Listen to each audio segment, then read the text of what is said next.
Welcome back to Jordan Klepper Fingers the Conspiracy. We're talking about Hunter Biden's laptop. Basically, the right-wing fever dream that a MacBook Pro that was left at a computer repair shop in Delaware proves that the Biden family was doing corruption in Ukraine. And that was before it was cool to know about stuff in Ukraine. And also, China's involved, obviously. China. If you watch Fox News or Newsmax or Max News or Real American Truth or any other right-wing media that sounds like it was created by a Steve Bannon word generator, you're probably extremely familiar with the weird details of the Hunter Biden saga. But if you get your news from real places, you might only know some of it. And that creates a minor dilemma. House Republicans are about to start investigating Hunter Biden, and that means it's probably going to get a lot of coverage on mainstream outlets. So, if the role of the news media is to cover what's happening, but also to stop the spread of misinformation, what are journalists supposed to do here? To help us answer that question, we're going to talk to Tiffany Cross, an author, journalist, cable news veteran, and until recently, she was the host of The Cross Connection on MSNBC. Tiffany, thanks so much for talking to us here today. Thanks for having me, Jordan. It's great to be connected today. Yes. So this Hunter Biden laptop story poses an interesting problem for the news media. On one hand, it's an obsession fanned by right-wing trolls who most of the time can be ignored. But on the other hand, Republicans are taking over the House of Representatives, and they're going to launch congressional investigations into it, hoping for media coverage that makes the investigation look like a legitimate process. So I guess the big question is, can you have a legitimate investigation into something run by the people who think January 6th was Antifa? Right. I would say no, and I wish that more people in the news media would be so direct and honest about that. When we talk about corruption and this whole incident with the Hunter Biden campaign, or the Hunter Biden laptop, rather, in Ukraine, I think it's really important to remember what the Ukraine story is, and that is that Donald Trump was trying to hold up hundreds of millions of dollars in support for Ukraine because he wanted President Zelensky. This was proven, right? Like, there's literally the perfect phone call. Isn't this some shit that we actually should be concerned about?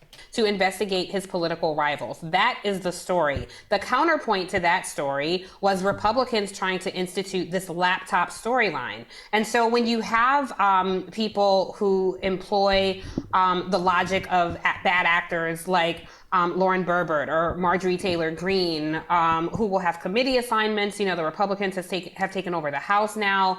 We don't know what leadership looks like. We don't know who the Speaker of the House will be. Kevin McCarthy is quite embroiled in his own battles. I think it is very dangerous to pretend that these are intellectual people, that these are people acting in good faith, or that these are people who give a damn about democracy, because they don't. To your point, they said January 6th was Antifa. Seems to be yet again a lesson that the news media has not learned, and they make such great overtures to this right-wing extremist Republican Party, and they have not yet accepted what we as all Americans have witnessed, and that is there are no right-wing extremists and a separate group of Republicans. These two factions have merged. And so if you're going to turn over political investigations to right-wing extremists, then you're going to essentially wave the white... I can't believe that all Republicans are right-wing extremists. That's like saying all Republicans are racist. It's like saying all Republicans are homophobes. It can't be true, statistically speaking, right? Right-wing extremists, then you're going to essentially wave the white flag on democracy and say goodbye. This feels like the series finale of the great American experiment. And as you can see, it ain't going so well. Tune in, everybody. I guess it brings an interesting question, though. You're right. They may not believe in the tenets of democracy, but is their point of view in and of itself news which should be covered? Because people will look at this Hunter Biden laptop story, and it is in many ways used as a distraction, but there is news to be made in there. There is perhaps an investigation that could happen around this, whether or not it's a legitimate one, who knows? But you bring up people like Lauren Boebert. A lot of times the news doesn't have to report on all of the wilder things that perhaps somebody like a Boebert will say. But then you'll have people like Kevin McCarthy, who very well could be the leader of the House, who will repeat those talking points. So what do you say to a journalist who says if Kevin McCarthy is the Speaker of the House and he says something, that means that it is news that must be reported? I think it's fine to report that through the proper context. I think what we have seen is the news media goes out of its way to present something that is factual or something that is at least based in some level of intellect, and then they will take something asinine and present both of these things as though they are equal in thought. So if I say, hey, Jordan, it's raining outside, and it's in fact raining outside, and you say, well, there are purple unicorns falling from the sky outside, the answer to that is not, well, some say it's raining outside, and some say there are purple unicorns I agree with that. falling from the sky. Well, and that's the problem with the conspiracy theory minded people. So 10,000 doctors said that it's raining, but like there's 2 that say that there's purple unicorns outside. She's right. It has to be presented with context. It has to be said, this is probably not fucking true. outside. The or answer verifiable. To that is not, well, some say it's raining outside, and some say there are purple unicorns, falling from the sky. We'll let you decide. We're fair and balanced. That's bullshit. No. And we ought to be honest about stupid. that. And I think when you have people in these newsrooms who make these overtures to Trump fanatics that you've so brilliantly highlighted in your comedic reporting for The Daily Show, you've done better reporting than most journalists out there, and just let these people talk and say what they believe. Make no mistake, we have the guns, and we are now in the streets. Can I ask why you're carrying a pitchfork? Well, a pitchfork is it's just an iconic representation of what people over time have done in this country. It feels more like a weapon, to be quite honest. No, it's not. It's farm equipment, and it's legal in this. No, it's not. It's farm equipment. Why is it the couples are always so strange, man? All right. And it's legal in this city. Yeah, are you farming today? It's a representation. We're not asking for violence right now. I gotta tell you, But he brought from the weapon. movies I've seen, the hordes of people with pitchforks are usually the bad guy. And when you have Most people who of the say, time. all these people aren't so bad because my grandmother is a Trump supporter and she's my nana and she's so sweet. Or my dad supports Trump. I tried to talk him out of it, but he still believes that. But they're not bad there you people. go. Me on the other side, Thank you. I have family members. I've met people that are Trump supporters. And some of them have good reasons for why they were. The final Trump ad. If you've never seen it, Google that shit. It is probably the best produced piece of political propaganda I have ever seen in my entire life. Made Trump seem like some kind of actual leader. Stop acting like just because somebody disagrees with you, they're a bad person. It's terrible. my grandmother is a Trump supporter, and she's my nana, and she's so sweet. Or my dad supports Trump. I tried to talk him out. There's of it, also but he crazy still believes motherfuckers, that, though. but they're not bad people. Me on the other side, I'm saying I'm sorry to tell you, but they actually are pieces of shit. These are horrible people who are supporting a horrible man who says horrible, racist, xenophobic, misogynistic things. And if you can't call your family out on that, then that is a problem, because now you're penetrating the atmosphere where it's supposed to be truthful She means information. perpetrating. She said penetrating. And not a sympathy fest for people who would see folks who look like me oppressed. And that has created such a chasm in media, Jordan. People have now tuned out media. I mean, you look at cable news and it's really a melting ice cube at this point. And when people do not trust that there is no reputable outlet where they can get this kind of information, they find their news and information from other sources. Yep. And those sources are not always reputable. And we saw what happened with that in 2016. A lot of people felt like their lived experience was reflected in an internet meme. Well, we later learned that was the Internet Russia agency who also did not care about America. Hey, don't be bringing memes into this. How dare she? American democracy. And when they looked at this country and said, how can we mess with American democracy? It took them all of 2 months to say, oh, white supremacy. That's it. That's their greatest weakness. And we will tap into that. Yep. And this is really an extension not a bad of point. that philosophy. I can't Zhao wait for the Su Tiffany shit or Cross whatever. How to Zhao Zu. Do Thanksgiving with Relatives book. Call the pieces of shit out and move on. Please. I can tell you, at my Thanksgiving, we don't have that problem. But a lot of people's tables, they do. And I bet that she loves her grandma, and I bet she loves her father, and I bet she treats them respectfully, and I bet that she disagrees with them in some ways, is very frustrated with their opinions, but that doesn't change the fact that she loves them and they love her. That's important. Challenge your own family, because it is not my job to convince the, willfully ignorant people to not believe in a man who's lying to them. And it is not my job to extend empathy or sympathy to people who feel that way. I don't know how to meet a bigot in the middle. That brings up it. So, and the question there is, my question at least, is does she believe all Trump supporters are bigots? And I don't think that she does if she's saying that her father and grandmother are.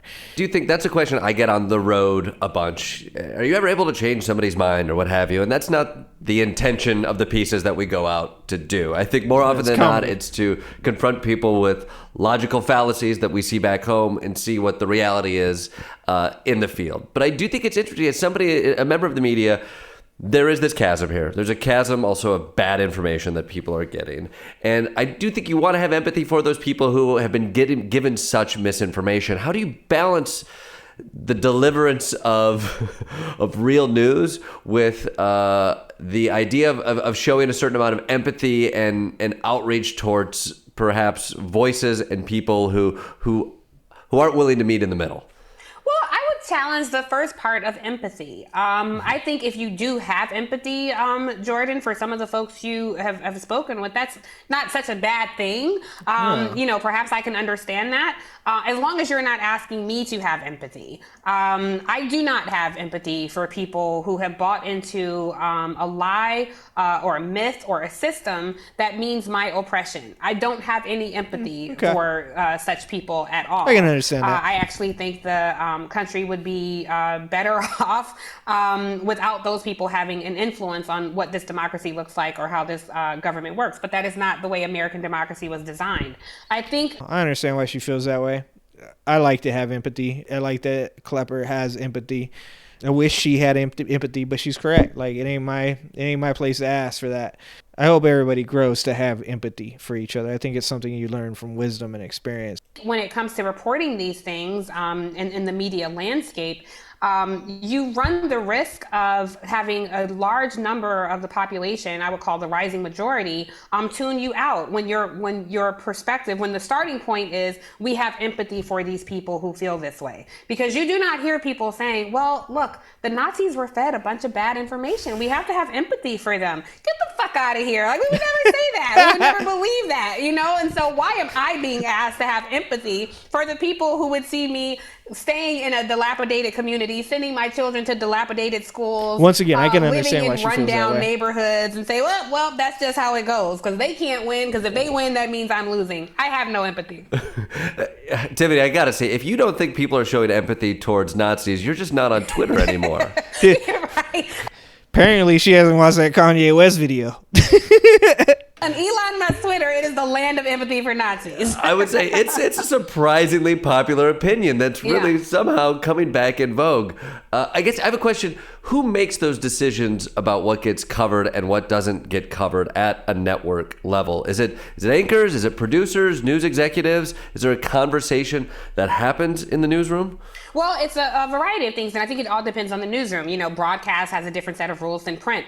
When I was in cable news, I made the decisions about what I covered on my show, but I did not do so without a fight. I was very intentional about disrupting that and talking about stories that impacted communities of color, policy, people who live below the poverty line. I wanted to have conversations that were being had in the corner office, as well as the barbershop, as well as the beauty salon. I wanted everyone to feel like they had a home, and I wanted to reflect the lived experience of everyone. A lot of people, in these morning news shows, and they say, oh, the economy is doing well, the market is up. And it's like, the market is not the economy. And if you go and talk to people in my pre-gentrified neighborhood, they would not say the economy is doing well. Exactly. You take labor reports and they're like, oh, we added X amount of new jobs and here's the unemployment numbers. Well, that's the overall unemployment numbers. But when you disaggregate that data and look at unemployment for Black people, for Latino people, we feel disrespected when you say, oh, the jobs reports numbers are great. And so when you talk about newsroom diversity and who makes these decisions,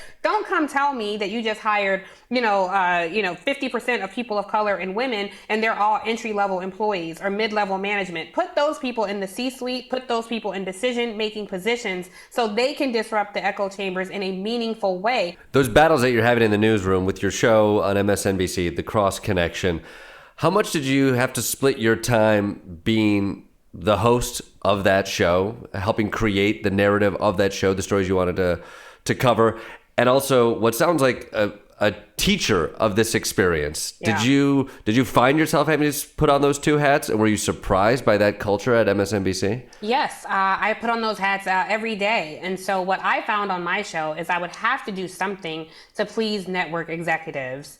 And then I would have to do the rest of my program to please the viewers. And those things often went like this.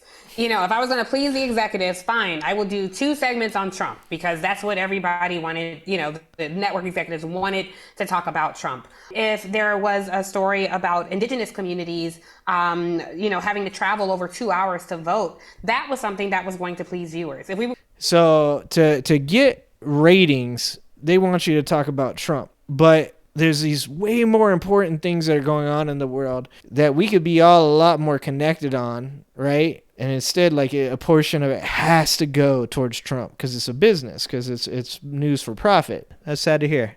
We want to do something on the Asian American Pacific Islander community being the fastest growing demographic in the country, but yet no political parties are reaching out to them. That was something that was going to please viewers. I was mission driven, and my mission was for the equality and liberation of Black, Indigenous, and people of color, the rising majority of the country. That was my mission. And so nothing was going to sway me from that mission. And I knew if I ever fell out of favor with network executives, that would have to be okay because my mission was to elevate the lived experiences and to hold the line for the people who were very much architects of this country and very much deserve to have their voices and perspectives heard, particularly after centuries of being so violently silenced. Now, I mean, your show was canceled days before the midterms. 4 days. 4 days before the midterms. An important voice in this conversation. It made a lot of news, and there were a lot of questions. How much did you find that your personal mission was out of touch with whatever MSNBC's mission was? I felt that pretty early on. Every week I had to defend and fight for segments that we did. Did that feel contrary to what other hosts at MSNBC were having to do with their own shows? Yeah, I would say my colleague Joy Reid and I probably had the most pushback on our shows. But there were also things that other hosts would do that would make it easier for us, which again is problematic. My colleague Ari Melber, is a big hip hop fan. If you watch 5 minutes of his show, you know that. He quotes rap lyrics all the time. But let the Black woman start out doing that, and it would have been a major problem. But he was celebrated for doing that. Tiffany, it was never fine when Ari Melber did that. It was never fine. That was never accepted amongst the audience members. Either way, you look at Morning Joe, my former colleagues Joe and Mika. I mean, we got the term Moscow Mitch from Joe Scarborough.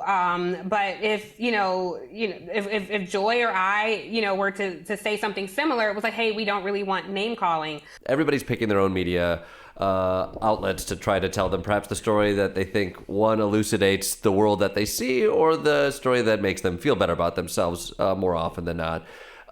There are those places in the mass media market that people look at. And we don't have to go all in on MSNBC, but I do know that is a place for a lot of people who look at that as having a left-leaning perspective, who will take in a lot of these considerations. And I think hearing some of your stories here is depressing to hear that even these ideas of being inclusive in the stories that we tell is meeting such resistance at these levels. Like, where do you see these stories being able to be told? Clearly, we know where they need to be able to be told. Where are you seeing examples of them being told? Well, I think social media has really democratized who has a voice in this space, which has come with great benefits to democracy, but also to some of our demise, right? Like we talked a little bit about Twitter, which, you have superstars on Twitter who we really don't know who they are. We just know their avatar. You have people who just create these YouTube shows who can just declare themselves journalists who might not have the I'm no journalist. acumen to really I'm interview. Just here, man. The just podcast talking. Drink Champs, and they had Kanye on that podcast. Well, that wasn't a journalist, that was somebody having a drink with Kanye. So there wasn't the space to challenge some of the things that he said. And so I I think the good thing about it is there's space, and it has made everybody wake up and say, well, wait a second. A lot of people are getting their news from other places, like The Daily Show, quite honestly. And I have been a long time fan of The Daily Show, but I do think, well, that should not be your only news outlet. You do have to supplement that. Even my show, when people would say, I don't watch any news except for your show, it would make me a little nervous because it's like, well. Yeah, would you ever suggest for people to watch like somebody with a counterpoint of view is what I would ask. I hope so. I mean, it just, to me, seems like the best way to do something like that. I don't think you should ever be in an echo chamber. I don't like just hearing people tell me I'm correct about stuff. I'm a perspective host, and I'm giving you my perspective. It would be helpful if you had some of the baseline stuff. And you and I both know print drives broadcast. Print journalism drives broadcast journalism. Everybody starts out reading the paper. Read 6, 7, 8 papers. But even there's a lack of news. I don't think diversity. everybody does, so dude. I don't know that I can say where news should being very optimistic. Be consumed. I would say the best answer I could give to that is stay tuned to where I land. We're all driven by the dollar. A final question in here. Do you think the media is glad Trump's running again? I do. Fuck yeah, they are. Trump gave the They're cable salivating. news network such a boom that they salivated. And that's why I think they were always constantly trying to get me to do Trump. You have to talk about Trump. But I think they're going to be disappointed. I have seen some in the news media, a day late and a dollar short, be a little more mindful about how they cover him. But I also think that the American body politic has lost their appetite for the reality TV show that was cable news. I think post-pandemic and being overly sensationalized by this level of yellow journalism from print to broadcast has left people a bit apathetic towards consuming news at all. Yeah. Well, Tiffany, I'm excited to see where you land. That is definitely going to be the place to check out. Thank you for coming on, and thank you everybody else for checking out this episode of Jordan Klepper Figures the Conspiracy. Whether you're listening on your phone or watching on your laptop, especially if it's a laptop in a repair shop in Delaware, we'll see you next time. Thanks, Jordan.